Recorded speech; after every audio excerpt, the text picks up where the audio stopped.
딸깍딸깍 하지 마세요. 그렇죠? 삼성이 알면 나도 한다. 대국민 정보기억 최소 프로젝트 눈치 안 보고 하이킥 시작하겠습니다. 자, 출연자부터 소개하죠. 대한민국, 여기 이렇게 써져 있습니다. 대한민국 경영학계의 작은아버지 민주당 최은열 의원 나오셨습니다. 이거 질문 누가 쓴 겁니까? 제가 썼습니다. 작은아버지는 뭡니까? 왜 작은아버지냐면 이제 조순 전 총리나 김종인 전 그 의원께서는 네. 원래 좀 연세도 있고 좀 더 위시고 그 다음이시니까 작은아버지죠. 그러면 대한민국 경제학계의 소부, 대부 아니고 소부, 소부 최은열 의원 나오셨습니다. 네, 안녕하세요. 예. 최은열입니다. 더위에 잘 지내셨어요? 아, 예. 너무 덥습니다, 진짜. 예. 에어컨 없이는 살 수가 없습니다. 예.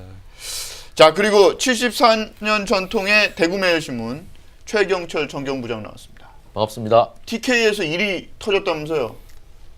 여론조사 예, 자유한국당 지지율이 뭐 44%가 나왔다면서요? 모 일간지에 저 지방 일간지에 네? 그런 여론조사 결과를 발표했는데 우리 홍준표 대표께서도 오늘 상당히 흥분을 하면서 예. 고무된 결과로 생각을 하시는 것 같은데. 아니, 자유한국당이 뭐 한 일이 있다고 44%. 근데 홍준표 대표는 좀 말이 안 맞는 얘기를 해요. 왜냐하면 언론 인터뷰 때마다 나는 설문조사 결과에 믿지 않는다. 네. 그거 표본 몇 명 된다고 그게 여론에 그걸 좌우하느냐. 항상 이렇게 말씀을 하시는 분이기 때문에 오늘 고무된 것은 사실 고무가 되면 안 됩니다. 아. 여론조사 결과는 항상 믿지 않았기 때문에 이분이 큰 데이터를 갖고 항상 믿어야 된다고 말씀하셨기 때문에 이건 뭐 겨우 1000명, 뭐 1500명 가지고 뭐 설문조사 한 것 가지고 자유한국당의 대표란 분이 그렇게 고무돼서는 안 되고 자가당착에 빠지는 겁니다. 제가 TK의 맹주, 언론의 맹주, 매일신문이 만약에 자유한국당 설문조사를 내서 44%를 넘기면 최경철 부장은 못 나오게 하겠습니다. 좀 낮추도록 아니, 하겠습니다. 어떻게 네. 그럴 수가 있어요. 이거 강남 3가고 TK는 대한민국에 따로 떨어져서 이게 다니는 그런 느낌이 듭니다. 지금 여론조사 결과가 사실 좀 왔다 갔다 합니다. 네. 근데 뭐 대구 시내를 보면 좀 기울어진 운동장에 대한 사람들이 생각이 있어요. 그래서 제가 볼 때는 대구 시내는 그 정도 나오지 않을 것 같고 자유한국당의 지지가 경북은 아무래도 좀 노년층이 많으니까 아마도 지지율이 한 50% 넘을 겁니다. 아마. 그렇군요. 예.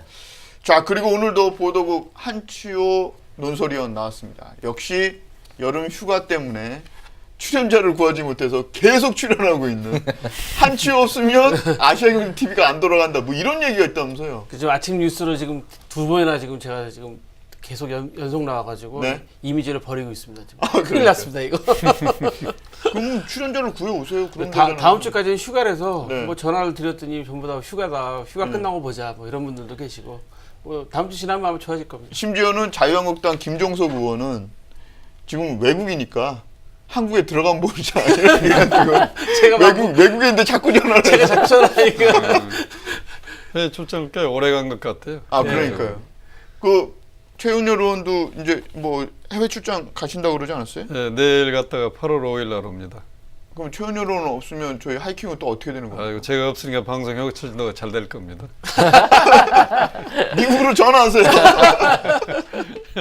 알겠습니다. 그러면 우선 취재기자 리포트, 취재 리포트 하나 보시고 얘기를 이어가 보겠습니다. 네. LG화학 노동조합은 어제 기자회견을 열고 회사가 노조 회의실을 불법으로 도청한 사실을 폭로하고 규탄했습니다.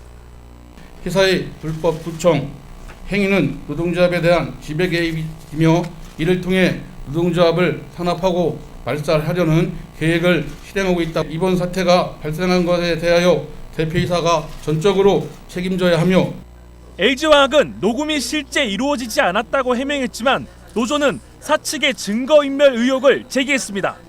회사는 계속 발뺌을 하다 나중에 밖에 나가가지고 저것을 증거를 다 인멸했습니다. 덧씌우기를 통해 가지고 복원되지 못하게끔 해가지고 결국 우리에게 돌려줬는데 LG화학 노조는 결국 박진수 LG화학 부회장과 사측 관계자에 대한 고소고발을 결정했습니다.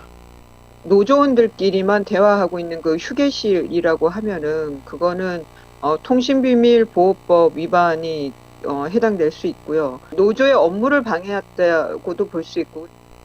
LG화학은 직원 개인의 일탈로 회사도 피해를 입어 다소 억울하다는 표정입니다. 회사 측에서는 투명하고 객관적인 사실 확인을 위해 자발적으로 제3자인 사법기관 등에 조사를 의뢰해 철저하게 진상을 밝히고 그 결과를 투명하게 공개하도록 하겠습니다.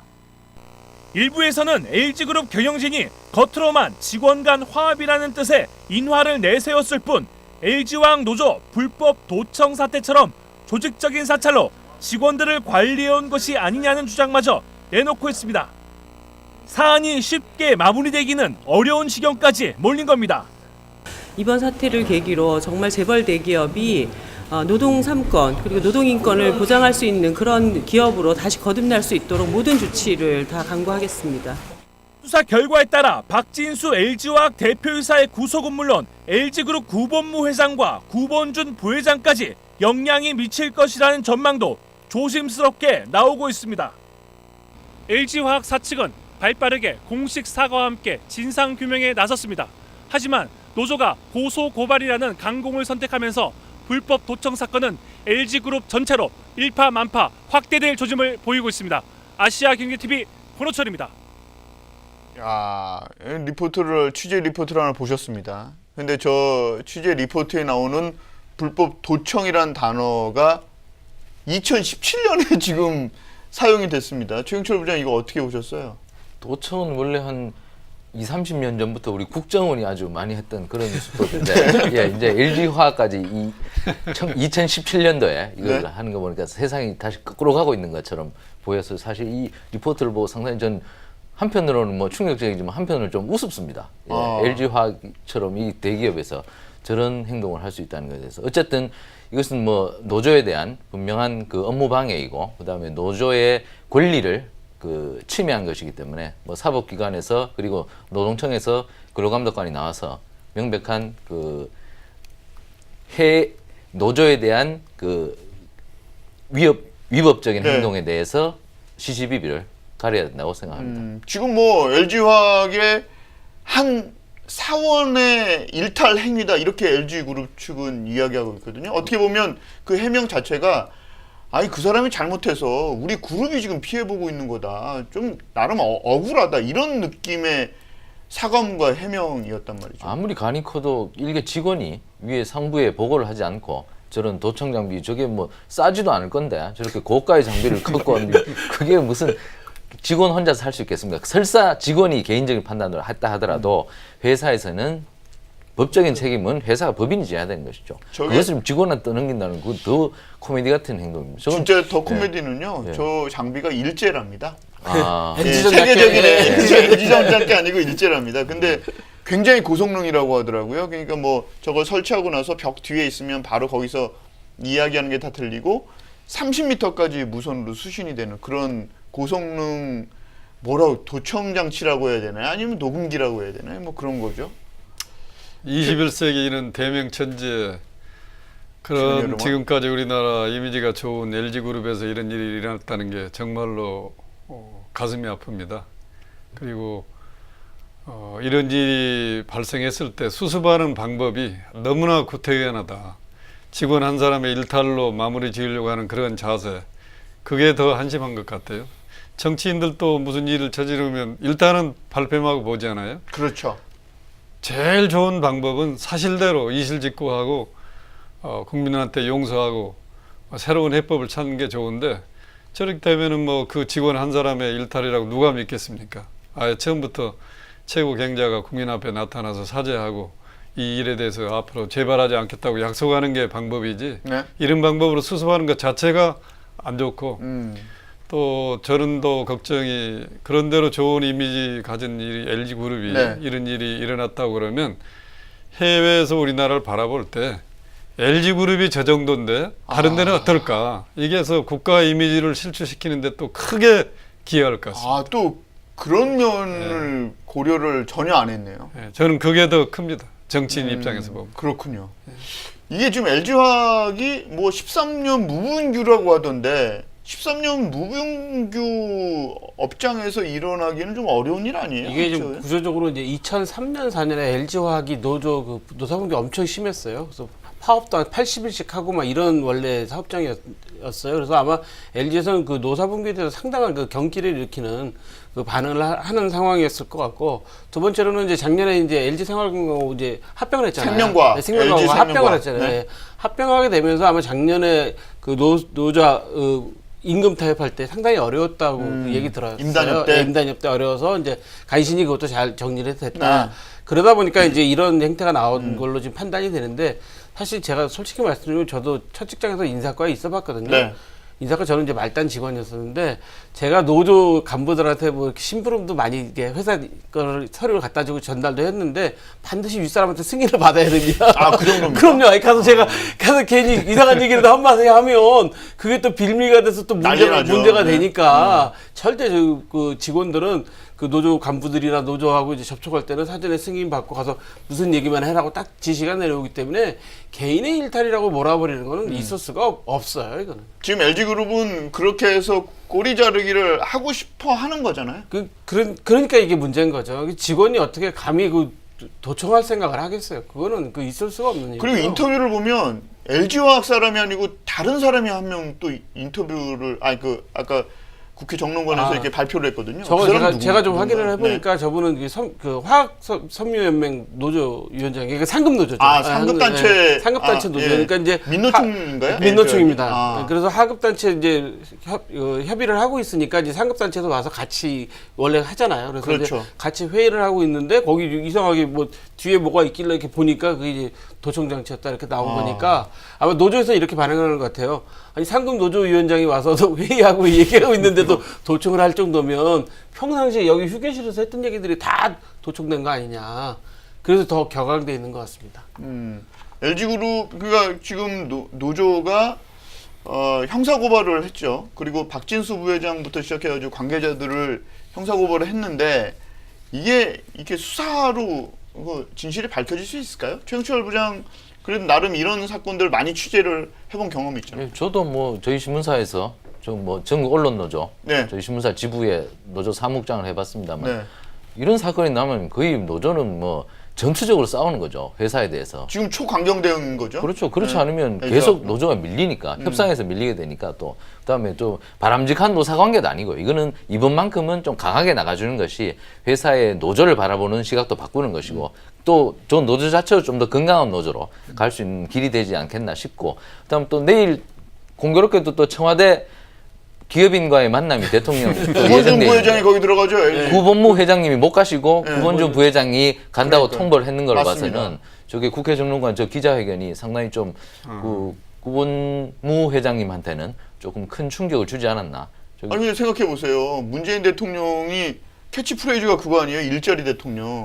일자리 대통령인데 저는 너무 관련한 불법 사찰 문제가 불거졌다. LG그룹은 거기 못 가는 거 아니에요? 그렇죠. 기분 좋게 그 호프를 맞을 수 있는 상황은 아니잖아요. 그 상당히 대통령한테 부끄럽겠죠, 뵙기가. 그러니까요. 그래서 부회장이 가시는 거 같아요. 네, 최은희 LG그룹의 연수원 이름이 뭔지 아세요? 인하원. 인하원이잖아요. 네, 인하원. 맞습니다. 다른 그룹보다도 정말 인화를 강조한 그런 그룹이거든요. 그렇죠. 그러니까 아마 문재인 대통령도 그걸 굉장히 높이 샀을 겁니다. 근데 하필 내일 만나는 날 하루 전에 이런 노사관계도 중시하고 사람 중심의 경제를 하겠다는 대통령이 취임하고 이런 일이 벌어졌다는 게 뭐 굉장히 대통령 입장에서 충격이 아닐까 싶고 뭐 더 사정 당국에서도 원칙대로 해결하지 않을까. 원칙대로 해결한다. 그러면 이게 누가 책임을 져야 될까요? 뭐 법인 대표이사를 예, 고발했으니까 네. 법인 대표이사가 뭐 책임을 져야죠. 물론 박진수 부회장. 그 당신은 모르겠다고 네. 꼬리 자르기를 하겠지만 그러니까요. 뭐 어쨌든 뭐 법인 노사 관계에서는 법인 대표와 노조위원장이 책임을 지는 관계니까 법인 대표가 솔직히 인정하고 뭐 네. 자기는 설사 몰랐다 하더라도 사과하고 노조의 문제를 그 다독이는 것이 맞는 자세고요. 특히 내일 뭐 오뚜기 같은 100대 기업에도 못 들어가는 회사도 지금 그 발탁이 돼서 오는 판에 그렇죠. LG 같은 저렇게 큰 기업이 이런 사태가 빚어졌다는 것에 대해서 상당히 부끄럽게 생각해야죠. 인화라는 단어를 최은희 의원께서 말씀하셨는데 저도 이제 LG로 오래 출입을 했거든요. 그럼 여기가 사람을 잘 자르지도 않아요. 웬만하면 사람들을 오래 다닐 수 있게 이렇게 보직도 변경시켜주고 삼성 같은 경우에는 막 사람 자르는 게 그리고 정말 이미지가 굉장히 잔인하잖아요. 좋아요. 예. 이미지가 굉장히 좋고 뭐 그 구본무 회장이라든지 뭐 그 회장 일가들이 직원을 대하는 태도도 다른 데랑 좀 다른 것으로 알고 있었는데 뒤에서 이렇게 불법 도청 같은 걸 하면서 노조를 감시 감독하고 있었다. 이거 굉장히 충격적인 일이라는 거죠. 오늘 추가로 보도 나온 네, 걸 한초요? 보면은 그 노무관리부서에서 그 문서를 파쇄하는 거를 노조한테 발각이 돼서 LG화학이요? 네, 그래서 그 노조에서 그 문서 파쇄한 걸 갖다가 다 이렇게 맞춰보니까 뭐 노조 무슨 선정 공작하는 거, 뭐 보도 통지하는 거, 뭐 이런 문건들이 파쇄하다가 아마 그 또 발각이 됐다고 그래요. 그래서 아마 노조 입장에서는 이거는 노사를 서로 이렇게 파트너로 생각하고 같이 해야 되는데 그게 아니라 어떤 공작 대상으로 생각했다고 지금 상당히 그렇게 격앙돼 있는 것 같습니다. LG가 그동안 화장을 잘 하고 다니는 예쁜 기업이었다 뭐 이런 생각도 듭니다. 이중성이 있었던 거 아닌가 뭐 이런 생각 들고. 노사관계에서도 분식을 하신 것 같습니다. 예. 노사 분식. 예, 노사 노사 분식을 분식. 예, 신개념 노사관계를 만든 그 LG로 앞에서는 손잡고 잘 그러니까요. 지내자 이렇게 얘기하고 뒤에서는 그런 비난을 새로 받을 것 같습니다. 예. 너무 또 그렇게 우리가 최은열로. 일방적으로 얘기해서도 안 될 것 같고 이제 경영자 기회 있으면 네. 그쪽 경영자 얘기를 한번 좀 들어보세요. 양쪽 얘기를 다 들어보고 우리가 어떤 판단을 하는 게 좋지 않을까. 저희 기자가요. 아까 리포트에 보면 이제 커뮤니케이션 팀의 그 반응을 저희가 받았잖아요.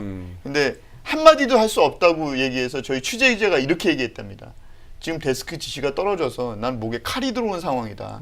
무조건 회사 입장을 반영을 해야 되는데 얘기를 안 해주면 나는 무조건 카메라를 들고 구본준 부회장이나 구본무 회장을 찾아가겠다. 이렇게 해가지고 억지로 저걸 해줄 정도거든요. 그러니까 저 사측에서는 말도 하고 싶지 않은 거예요. 그러면 더 의심스럽지. 말도 하기 싫은 상황이니 싫다 그런 거는 뭔가 이제 감추고 싶은 게 많으니까. 사실대로 말하기가 어려운 그런 네. 국면이라고 우리가 생각할 수밖에 없겠네.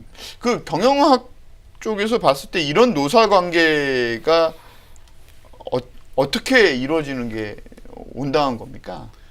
그러니까 거기는 무슨 계급 사회는 아니잖아요. 다 이해관계자잖아요. 그렇죠. 주주가 있고 경영자 있고 근로자 있고 네. 다 똑같은 이해 당사자입니다. 그러니까 서로 입장을 존중해주고 같은 처지에서 우리가 대화를 해야지 임원이고 뭐 직원이니까 너는 낮고 높고 낮다 이런 관점으로 생각을 하는 게 우리나라 한국의 노사문화잖아요. 그런 걸 빨리 탈피해야 됩니다. 하나의 정식 나와 1대1의 하나의 그 대화의 상대다. 그러면서 모든 걸 좀 공개할 것하고 남이 저 상대방 얘기한 게 일리가 있으면 수용도 해주고 네. 그게 우리나라 노사 문화가 가야 될 길 같아요.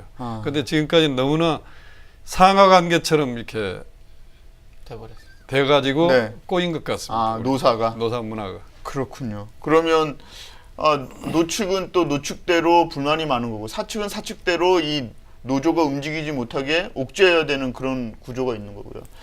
결국 저런 예, 최윤철 식으로의 부장. 도청은 노조원들을 각각의 그룹으로 분리시키려는 시도의 하나거든요. 무슨 공산주의입니까? 그러니까 얘는 이렇게 말했다. 쟤는 이렇게 말했다. 그러면서 노조원들에게 각자 맨투맨식으로 사측에서 붙어서 협상력을 분산시키는 거죠. 저렇게 노조원들의 얘기를 네. 듣고 싶다는 것은 적나라한 얘기를 듣고 싶다는 것은 바로 그것이기 때문에 그렇군요. 예, 저건 뭐 정말 이건 20년 전 노사관계 모습입니다. 예. 뭐 앞서서 한초 의원께서 이야기하셨지만 이게 이미 LG화학 같은 경우에는 극심한 노사 분규에 대한 트라우마가 있어서 이걸 뭐 꾸준히 했는지 안 했는지는 잘 모르겠으나 이런 사건이 터진 거니까 일면 또 이해가 가는 것 아닌가 뭐 이런 생각도 왜 들어요. 갑자기 LG 편을 드세요? 저도 좀 아니 그게 아니라 아니 그냥 그런 생각을 제가 해본 인사과에 겁니다. 30년 전에 근무할 때도 이 노조원들의 성향을 좀 대의원들 특히 이런 집행부의 성향을 좀 알고 싶어 했어요. 경영진은 왜 저 사람은 어떤 생각 갖고 있는지 지금 그 최경철 부장 말씀하신 대로 네. 좀 알아야지 상대적인 대응이 되기 때문에 되게 그걸 빈틈도 노릴 수 있는 거예요. 그게 되게 궁금하게 생각했어요. 그래서 어떤 대의원이 노조 총회에서 어떤 발언을 했는가조차도 궁금해했단 말입니다. 그렇기 때문에 아마 지금 말씀하신 성향하고 비슷할 거예요. 근데 트라우마가 있다고 하지만 이번 거는 좀 심하지 않았나? 심하지 않았나. 근데 이 LG그룹 쪽의 반응을 보면 뭐 이것도 잠깐 엎드려 있으면 넘어가지 않겠어? 뭐 이런 반응들도 있는 것 같더라고요. 뭐 엎드리지 못합니다. 왜 그렇죠? 해외에도 뭐 그런 사례가 좀 우리- 있긴 있었나요? 저 일본의 그 유명한 대부업체 다케우지라고 최고 일본의 1위 대부업체였는데 네네. 그 다케우지 회장이 직원들 전화를 도청했어요. 결국 회장이? 예, 그래서 통신비밀법으로 구속이 되고 다케우지는 결국 파산했습니다. 그런 사례가 있기 때문에 이제 직원들 뭐 그렇게 개인 신상에 대해서 하는 거는 앞으로 큰 저기가 될 겁니다. 그 말씀 앞서서도 말씀하셨지만 일자리 대통령이 들어선 지금 2017년 대한민국 이 현 주소에서 사정당국이 이것을 엄격하게 조사할 것 같다는 생각이 갑자기 드네요. 크게. 그렇죠? 네. 알겠습니다. 이거는 뭐 좀 더 지켜보고요. 원래 오늘 주제 증세 이야기를 좀 해보겠습니다.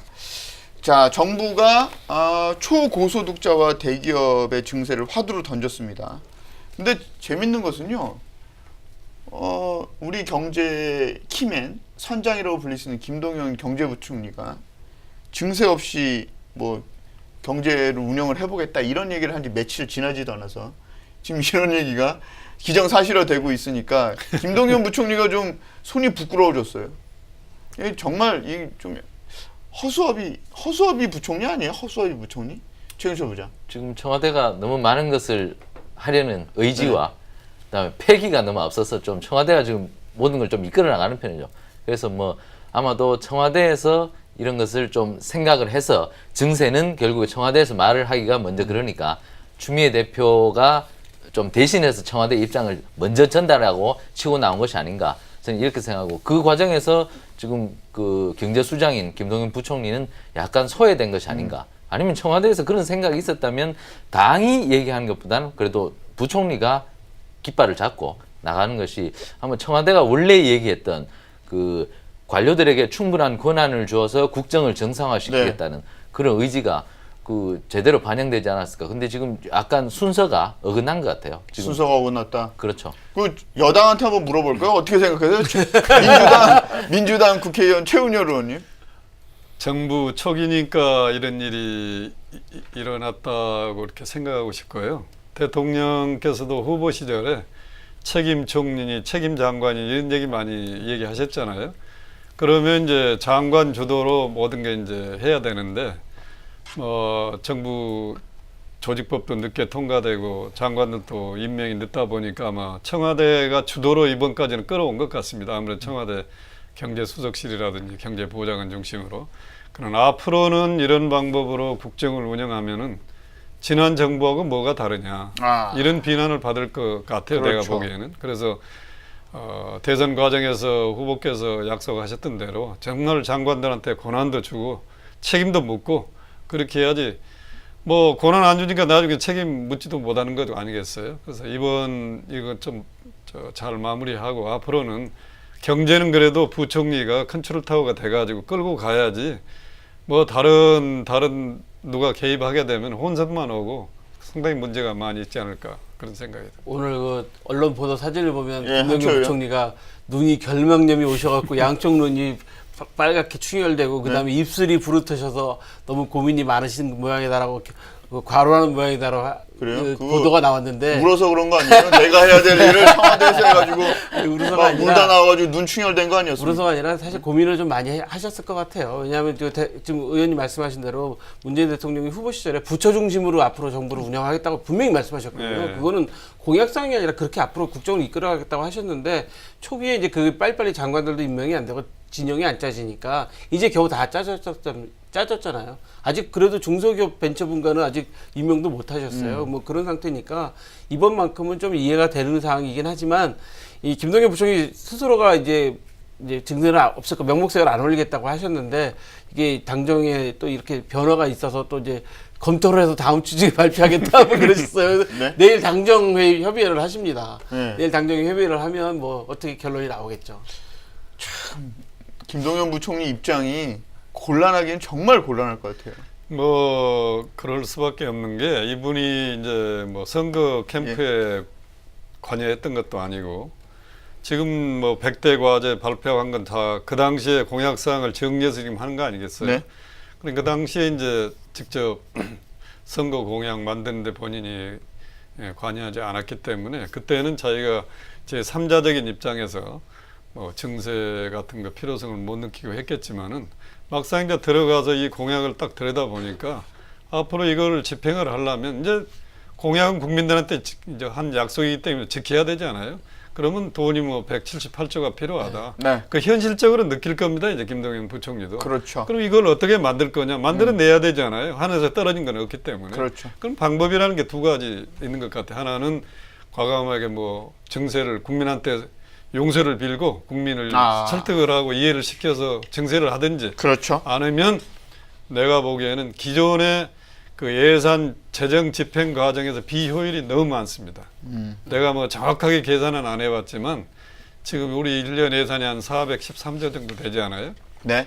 이걸 한 10% 정도를 절감을 해도 지금 정부 돌아가는 데는 별 문제가 없을까? 나는 개인적으로 그런 생각을 김동연 부총리도 그런 생각을 하지 네. 않았을까요? 증세 그러니까 없이 이제, 해보겠다 네. 이렇게 얘기한 건? 그러니까 이제 부총리도 그런 걸 파악을 해가지고 만약 그게 가능하다면 지금 뭐 이렇게 했지만 금년 말이라도 가서 해보니까 우리가 증세를 최소화해도 이 효율만 집행의 효율성만 높이면 충분히 5년 동안에 178조가 가능하다. 이걸 국민 앞에 설명을 하면 그렇게 되는 거 아니겠어요? 그런데 그렇죠. 아직 그거 파악할 시간이 없었다. 부총리 입장에서 보면 내가 보기에는. 그러니까 뭐 시간을 좀 더 두시고 부총리에 대한 실망을 너무 빨리 하지 마시고 한번 기대를 해보십시오. 저희는 오래전에 실망했었어요. 그게 아니라 지금 의원님 저희는 오래전에 의원님 실망했어요. 말씀드리니까 사실은 예산 절감만 제대로 해도 증세를 그렇게 많이 안 해도 가능해요. 왜냐면 10%만 해도 40조면 네. 5년이면 4, 50, 200조 아닙니까? 그러면 지금 말씀하신 178조니까 충분하다고요. 그래서 예산만 잘 절감하고 운영하고 사실 국회에서 쪽지사만 안 날라다녀도 그게 실제로 제가 이제 보니까요. 네. 그 예산 과정에 더 구체적으로 들여다보면 더 답이 확실하게 나올 텐데 이 복지 하잖아요. 복지에서 그 옆으로 새긴 게 너무 많습니다. 이중으로 지급된 거 많고 또 뭐 국방비가 많지만 그 방산비리 얼마입니까 그게?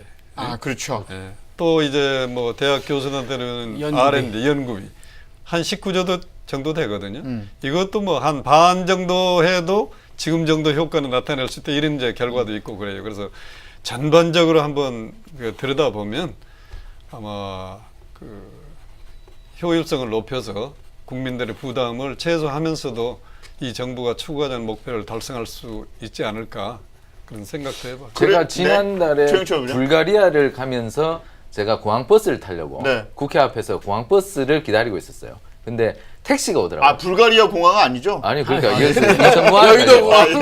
그 리무진 버스를 타려고 예. 서 있었는데 택시가 갑자기 와서 제 앞에 멎어요. 그래서 타래요.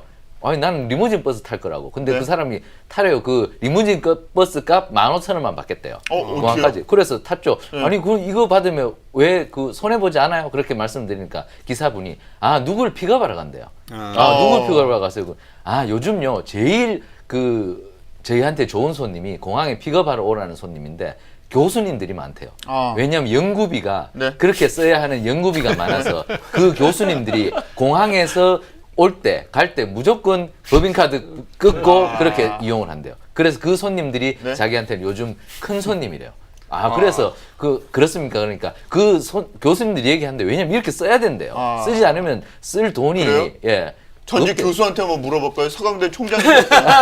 최은열 하여튼 그런 국회의원. 부분들이 많아서 네, 아까- 교수 예. 입장에 내가 또 부총장도 하면서 그러니까 이제 그런 실제로 그런 게 있어요. 네. 그래서 네. 우리 교수분들의 어떤 그 치부를 내가 이 얘기해서 참 우리 교수들한테 미안하긴 하지만 내가 봐도 진짜 이거는 국민 세금이기 때문에 잘 써야 됩니다.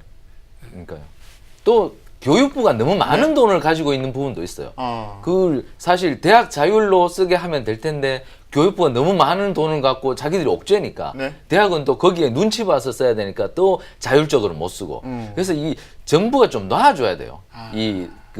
정부도 아껴야 되지만 줄 테면 과감하게 대학도 자율권을 갖고 쓸 수 있도록 정말 그 차비로 이렇게 많이 써서는 안 되지만 그러니까 자율권이 없기 때문에 결국엔 차비로 쓸 수밖에 없는 거 아닙니까? 그렇죠. 지방자치단체에 대한 중앙정부의 그 재정 통제권도 그렇거든요. 과감하게 넘겨서 쓸 테면 마음대로 쓰라고 주는 오늘 것이 우리 최 부장님이 네. 주제와 다른 대학 교육 얘기를 하셨으니까 진짜 네. 좋은 말씀하셨는데요.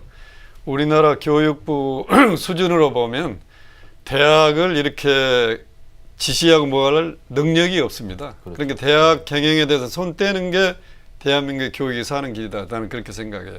그런데 말입니다. 뭐 최영철 부장이 이야기했던 부분도 있었고요. 방금 전에 최은효 의원께서도 얘기하셨던 부분이 있지만 나라 돈이 나갔을 때 공무원들은 그 돈에다가 이거는 택시 비용이라고 꼬리표를 붙여놓고 이거는 연구용이라고 꼬리표를 붙여놓고 이거는 점심 먹는데 먹어야 되는 거라고 꼬리표를 붙여놓잖아요. 그래야지 자기네들이 안전하니까. 그렇죠. 그러니까 대학 교수들이 인천공항에서 자기를 픽업해 오라고 그 돈을 쓰는 거예요. 그렇죠. 지금 우리나라 그 예산이 그렇게 쓰여지고 있거든요. 아니 지금 제가 정부 사업을 네. 따서 한철이요? 일하시는 분들 말씀 들어보면 네. 정말 정부 사업 따서 예산 그 쓰기가 쉽게 말해서 더럽다고 합니다. 네. 왜냐하면 지금 말씀하신 다 정해져 있어요. 회의비는 전체의 10%, 뭐 교통비 몇 프로, 뭐 이런 식으로 다 정해놓다 보니까 실제로 써야 될 돈을 제대로 못 쓰고 그거에다 맞춰서 써야 되다 보니까 따로 쓰면 유용이 됩니다. 유용이 되니까요. 그것도 증빙을 또 일일이 다 맞춰야 돼요. 그렇죠. 증빙을 또 안 맞추면 또 그 쓸 수가 없는 돈이다 보니까 이게 조금 그런 것도 좀 총액제로 하든지 해서 책임제로 좀 해야 될 것 같은데 예산을 그러니까 좀 절감하는 방법. 그런 것 자체에 손을 떼라는 거죠. 그렇죠. 예. 그렇죠. 연금이 얼마 주고 진짜 결과가 나오도록만 하면 되지. 그렇죠. 자기들은 무슨 근거로 이 항목에는 얼마 써라, 저 항목에는 얼마 써라. 이게 전부 정부의 규제거든요. 공무원들의 그게 자기들의 힘입니다. 힘. 맞습니다. 대학을 이렇게 컨트롤하는. 사실 국민의당 안철수 후보는 지난번 대선 공약 때 교육부를 없애야 된다고 공약을 했었죠. 교육부가 예산이 엄청납니다. 그러니까 대학을 좌지우지하고 대학의 문을 닫게 하고 말고는 교육부의 돈으로 좌지우지하는 거거든요. 그렇죠. 그러니까 안 후보께서는 자기도 R&D 개발 자금 아마 네. 타봤을 겁니다. 코피 났을 겁니다. 그 돈 그렇죠. 받고 쓰느라고. 영수증 붙이려고 그러니까요. 손에 그런 거 다- 경험해본 네, 사람은 과감하게 중앙부처를 없애라고 혁명적으로 말해버리는 거죠. 맞아요. 과학기술정통부가 지금 생겼잖아요. 정보통신부가. 그런데 과학기술이 또 한번 개발을 하게 되면 뭐 연구를 하게 되면 뭐 10년, 5년 이렇게 장기로 하잖아요. 그렇죠. 근데 그 장기로 할 때 1년 단위로 영수증을 다 제출을 해야 된답니다. 그리고 맞아요. 결론을 내야 되는데 그러니까 결론을 내야 되니까 과학이라는 게 하루아침에 뭐 오늘 될 수도 있고 10년 뒤에 결과가 나올 수도 있는데 결과를 내야 되니까 이 사람들이 어떻게 하냐면 그냥 무조건 특허를 내는 겁니다. 그래서 그게 결과인 거예요. 거기 뒤에 영수증 다 붙어 있고. 근데 나중에 봤더니 이건 쓸 수가 없는 장롱 특허인 거예요. 지금 우리나라 과학에 들어간 예산도 엄청난 그렇죠. 돈이 세금이 거기 들어가고 있는데 그런 식으로 다 허비되고 있는 거거든요. 이번 예산에서는 의원님이 네, 철저히 예산 심의를 잘 하셔서 막아주실 겁니다. 걱정 안 하셔도 됩니다. 일단 중세의 화살은 쏘아졌다 이렇게 보면 되는 거죠. 초연으로. 그렇죠. 그런데 네. 보니까 정부 여당의 플레이는 굉장히 영리해 보인다. 뭐 이런 생각이 자꾸 들거든요. 이제 정세 문제 제가 작년에 이제 총선을 치를 때부터 네. 그런 공약을 제 스스로 이제 만든 게 있어요. 특히 이제 법인세 같은 경우 MB 대통령 때 이제 감세를 했잖아요. 감세할 때 목표가 감세를 해주면 기업이 투자가 활성화되고 고용이 늘어나서 이게 선순환 구조로 가기 때문에 감세를 한다. 경제가 정상적으로 돌아갈 때는 그게 답입니다. 교과서에 다 그렇게 써 있어요. 네. 그런데 지금 현재 우리 경제 구조는 순환기적인 위기가 아니라 구조적인 위기 상황이어서 그게 통하지가 않거든요. 결과적으로 보면은 지금 경제가 돌아가 가지고 나온 과실이 다 어디로 가 있느냐? 개인 가계도도 안 가고 정부로도 적게 가고 다 기업으로 가 있습니다. 기업으로. 그럼 가 있는 돈이 투자로 이어지면 괜찮아요. 근데 투자가 안 이루어지잖아요. MB가 감세해가지고 MB 대통령 5년 동안에 법인세 전략분이 한 30조 정도 됩니다. 박근혜 대통령까지 하면 아마 그 감세로 기업한테 가 있는 돈이 한 60조 이상이 될 겁니다. 근데 그게 실제로 활용이 안 되니까 이제 무슨 일이 벌어지느냐. 뭐 직원들은 이익 많이 내는데 왜 성과급 안 주느냐. 그리고 임직원 성과급 잔치하는 겁니다.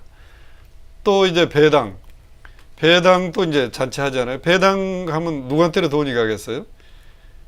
대주주 아니면 외국인 투자자. 그렇죠. 우리나라 대부분 대기업들은 외국인 지분이 한 60% 되잖아요. 그렇죠. 그러니까 그렇게 가는 거고.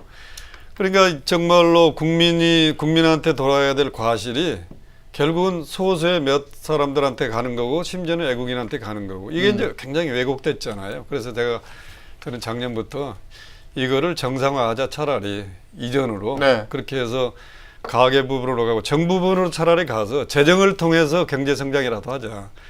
2016년도 1사분기 경제 성장률이 0.5%인데요. 민간이 기여하는 건 0%입니다. 그래요? 재정의 덕으로 0.5%도 한 거예요. 돈을 풀어가지고 그렇죠. 정부가 돈 풀어서 그러니까, 그거라도 된 거라는 그렇죠. 거죠. 그러니까 재정이라도 좀 넉넉하면 그런 일이라도 할 수 있는데 기업이 지금 돈을 가지고 있으니까 움직이지가 않는 거예요. 그런데 말입니다. 법인세를 만약에 올린다. 지금 뭐 정상화로 표현하셨지만 네. MB 정부 시절에 그 정도 수준의 법인세율로 올리면 우리 기업들이 그럼 해외로 나갈 거야 이렇게 엄포를 놓고 있단 말이죠. 뭐 법인세만 가지고 움직이지는 않을 것 같고요. 네. 지금 뭐 명목세율이 이제 22%에서 뭐 2천억 이상인 기업에 대해서 25% 한다고 하지만 그렇죠. 지금 현재 우리나라 상장 기업들의 평균 실효세율, 실제로 기업이 네. 부담하는 세율은 네. 얼마냐? 18%입니다. 와. OECD 28개국 중에 25번째입니다. 네. 예? 미국이 한 39% 정도 돼요. 일본도 29%고. 그러니까 이 실효세율이 사실 중요한 거 아니겠어요? 명목세율보다도. 그런데 요즘 보면 이제 우리 특히 주요 언론에서 네. 정말 너무나 크게 이 문제점만 부각하는 게 나는 상당히 좀 오히려 그게 문제가 있다. 아일랜드가 조세 회피처 아니냐 이런 비난을 받으면서 그 기업들한테 받는 세율이 15%거든요.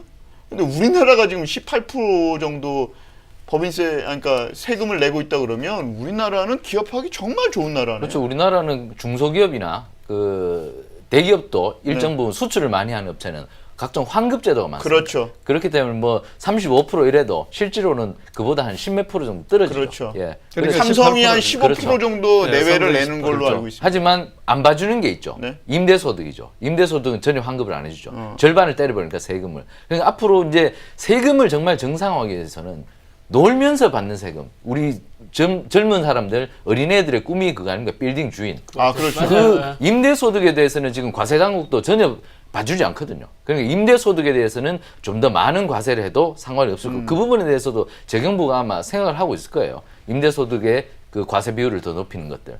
그러니까 기업체에 대해서는 지금처럼 좀 많이 깎아주는 편이죠. 그러니까 앞으로는 놀고 먹는 사람들에 대한 과세를 좀 더 강화할 필요가 있지 않은가.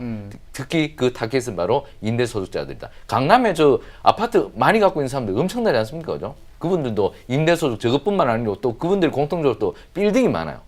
빌딩이 많아서 사실 다운계약서도 많이 쓰지만 근데 요즘 과세 당국이 추적을 많이 해서 그 다운계약서는 많이 근절이 된 것 같더라고요.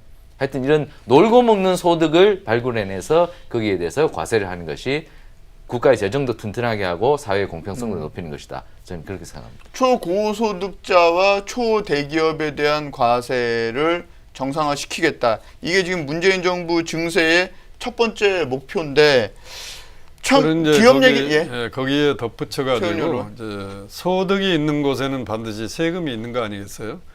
우리 헌법에도 국민의 4대 의무 중에 하나가 납세 의무입니다. 그렇죠. 세금 안 내면 우리 헌법을 어기는 거예요. 근데 우리 지금 근로소득자의 48%가 세금을 한 푼도 안 내거든요. 이것도 내가 보기엔 잘못됐다. 조세 정의의 차원에서. 그러니까 정말로 저소득자의 삶을 우리가 중시를 해야 되겠잖아요. 그래도 예를 들어서 100만 원 월급쟁이한테 1원이라도 세금 내게 하는 것이 정상이다. 그렇게 세금 내고 1원을 내고 차라리 1원을 덧붙여서 나중에 환급으로 2원을 주더라도 네. 모든 국민은 세금을 내는 거다. 이런 걸 우리가 정착을 시키는 것이 이 궁극적으로 가야 될 목표 같아요. 근데 되게 이제 정치하시는 분들은 중산층이나 서민들 머릿수가 많으시고 하니까 여기에는 가능하면 손 안 대려고 그러고 그렇죠. 뭐 돈 많은 사람만 한 건데 돈 많은 분들이 조금 더 부담하는 건 맞지만은요. 그래도 이제 앞으로는 국민들과 허심탄회한 대화를 통해서 바로 이 계세주의, 소득 있는 곳에는 반드시 세금을 낸다는 그거를 정착시키는 것이 우리 사회 정의의 차원에서 필요하다. 자, 그러면 제가 여당 국회의원한테 한번 여쭤보겠습니다. 문재인 정부가 추진하는 증세는 초고소득자와 초대기업만 한정되는 것은 아니다. 이렇게 생각하십니까? 장기적으로는 방금 제가 말씀드린 대로 그런 방향으로 가야 되고 또 지금 손을 안 대고 있는 게 이제 지하경제 부분이잖아요. 민간경제연구소 같은 데서 저 발표 자료를 보면은 우리 GDP 한 20% 남짓 지하경제라고 그래요. 네. 이 부분도 손 대야 됩니다. 근데 정치인들이 내가 보기에는 무책임이에요. 손을 안 대려고 그럽니다. 어느 정부든지. 그러나 그렇죠. 그러나 이거는 나는 국민 전체의 지지를 받을 것 같아요. LG경제연구소에서 작년인가 나온 자료에 보면 우리나라 지하경제금 한 300조 정도 된다고 그래요. 네. 그러면 이제 저 엄청나고. OECD 같은 데 다 한 10% 정도는 되거든요. 그럼 우리가 OECD 평균 정도의 수준만 사회를 깨끗하게 만들면 과세 소득이 한 150조 정도 노출이 됩니다. 150조의 평균 세율 한 20% 곱하면 거기도 30조의 세금이 들어오잖아요.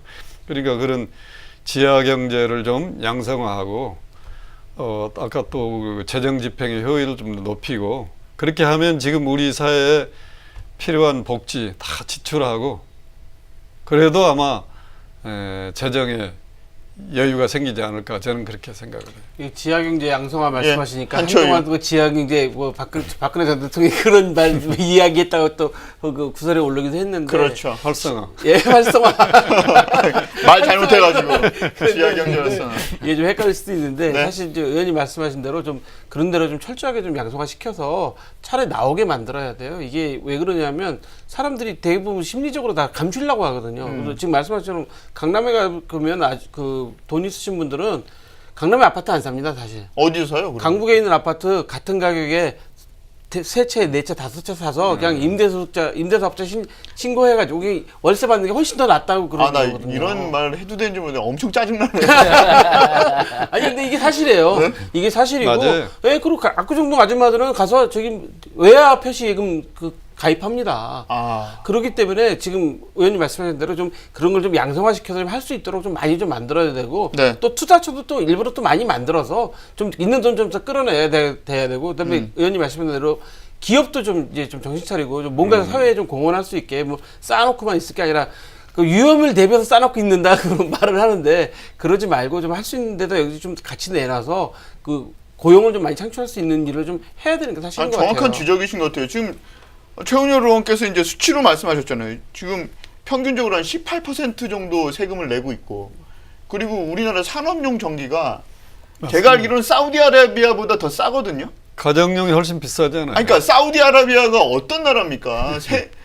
전 세계에서 석유가 제일 펑펑 나는 나라인데 거기보다 우리나라가 전기세가 더 산업용이 더 싼 데서 하면 정말 기업하기 좋은 환경인 거잖아요. 지금까지 그걸 누려놓고 이제 뭔가 국민들한테 돌려주기 위해서 정부가 움직이려고 해서 원래 당신들 내던 만큼만 좀 내봐라 이랬는데 그게 안 된다고 이야기하고 외국으로 나가겠다고 하면 이 사람들 정말 염치가 없는 거죠.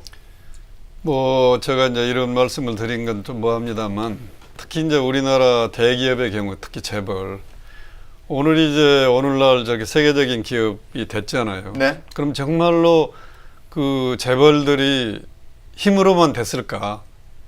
90년대 중반까지 우리 사회는 다 이 정책금융이라고 그죠. 했잖아요. 네. 우리도 다 뭐 시중금리가 15% 할 때 우리는 예금금리 5% 해가지고 국민이 희생해서 예금하면 그 돈을 정부가 기업들한테 대출해주게 했잖아요. 다 그 영향으로 오늘 대기업이 된 거거든요. 그렇죠. 그런 건 까마득하게 잊어버리고 지금 자기들이 세계적인 1등 기업이다. 우리가 뭐 성과급 잔치한다. 어느 사람 뭐 1년에 이번에도 보니까 뭐 어느 기업의 그 평균 뭐 소득이 뭐 67억이더만 1년에 연봉이. 네. 그러면 세계적인 기업이니까 그 이상 받아야 되겠죠. 그러나 한국의 기업은 재벌의 기업은 그래서는 안 된다. 나는 그렇게 생각해요. 그러니까 그 우리 기업의 어떤 사회적인 책임도 좀 다 해야 되는데 지금 와서 뭐 2% 올리면 해외로 나간다. 이건 진짜로 우리 앵커가 말씀하신 대로 좀 염치가 없는 얘기 같고요. 또 한 가지만 더 덧붙이면 최경환 부총리가 부총리 돼가지고 한 일 중에 기업한테 이제 사내유보가 쌓인다고 비판들 하니까 네. 그러면 투자하고 배당 주고 임금으로 올리지 않으면 세금으로 받아가겠다. 기업 한류세제 했잖아요. 맞습니다. 그것도 정말로 현실과 시장을 모르는 하책 중에 하책 같아요. 투자는 왜 안 이루어지냐 아까 얘기했잖아요. 맞습니다. 기업에 대한 수요가 없으니까 네. 안 하는데 그러니까 그렇죠. 이제 투자가 안 이루어지니까 기업이 부동산을 사도 투자로 인정을 해줍니다. 그래서 제일 혜택 본 게 현대자동차가 삼성동에 11조 안전부조 투자한 거예요. 그건 다 투자로 인정받아서 세금 혜택 다 본 겁니다. 배당 주라는 게 다 아까 얘기 드린 대로 외국인 지분이 한 60% 그렇죠. 되니까 삼성전자가 2015년도에 3조 5천억이 배당으로 나갔는데 2조 5천억이 외국인들한테 갔더라고요.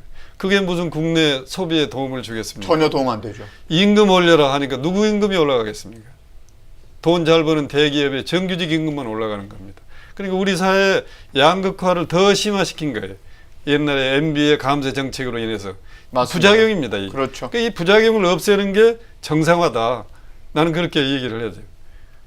법인세 인상이라고 죽는 소리 하지 말고. 박근혜 정부에서 그 단어를 썼죠. 비정상적인 상황의 정상화. 비정상의 정상을 그렇죠? 얘기했죠. 지금 그 상황으로 돌아가자는 거 아니에요? 그러니까 기업들은 죽는 소리만 하는 게 이거죠. 허가내기 힘들다. 뭐 허가낼 때 절차가 복잡하다. 우리나라에서 공장 하나 내면 뭐 30일, 뭐 300일이 걸린다. 뭐 이런 건데 사실 그거보다는 지금 말씀하신 것처럼 뭔가 좀 다른 것도 할 수 있는 것이 있잖아요. 꼭 공장 세우는 것만이 투자가 아니잖아요. 뭐 여러 가지 다른 펀드도 할 수 있고 지금 뭐 벤처기업들도 도와줄 수 있는 거고. 그런데 우리나라 대기업들은 벤처기업 도와주는 경우가 거의 없습니다. 다 자기가 해야지. 네, 그렇죠. 그리고 그럴 수도 있어요.